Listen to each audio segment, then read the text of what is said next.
Vau, mukava olla täällä ja mukavaa, että te olette siellä. Mun nimi on Mikko ja tervetuloa tähän Pelisilmä asiakaskohtaamisen valmennukseen. Ennen kuin mennään suoraan aiheeseen, niin mä haluan kertoa pikkusen itsestäni, koska moni miettii, että mistä päin mä oon kotoisin, koska mulla on tämmönen kummallinen murre, mitä mä möngerrän. Mä oon alun perin kotoisin Haapajärveltä. Haaperi on tuolla Pohjois-Pohjanmaalla. Ja ehkä tarina lähtee siitä, että Haaperi oli aikoinaan sellainen opinto-ohjaaja, joka ammatinvalintakysymyksissä aina kysyi oppilaalta, että mitä sun äitis tekee ja mitä sun isäs tekee.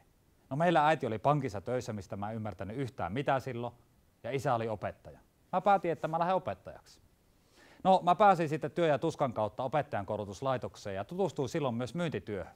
Ja mua rupesi riivaa sellainen kummallinen juttu, että kun mä opetin pikkumukuloita sitten koulussa, mä mietin aina sitä, että miten mä saan sen pikkusen ihmisen lampun välähtää siihen, että joku opetettava aine on niin hyvä, että siitä on hänelle hyötyä. Mä lähdin sitten sen jälkeen tekemään myyntityötä. Mä rupesin miettimään ihan samaa, että millä mä saan sen asiakkaan lampun välähtää, että mun kanssa kannattaa tehdä yhteistyötä ja kauppaa.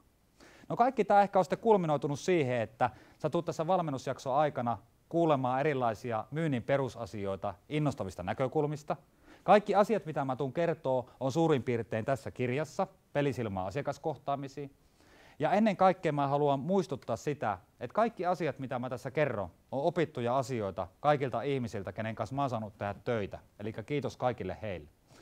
Ehkä semmoinen yksi toive tähän loppuun on vielä se, että on hirmu tärkeää, että sä teet joka jakso aikana erilaisia muistiinpanoja. Ja tässä meidän valmennusyrityksessä yksi tärkeä juttu on tämä tuplavarmistaminen. Tarkoittaa siis sitä, että aina välillä on hyvä kirjoittaa niitä tärkeitä asioita itselle ylös, millä pystyy sitten myyntityössä itse kehittyä.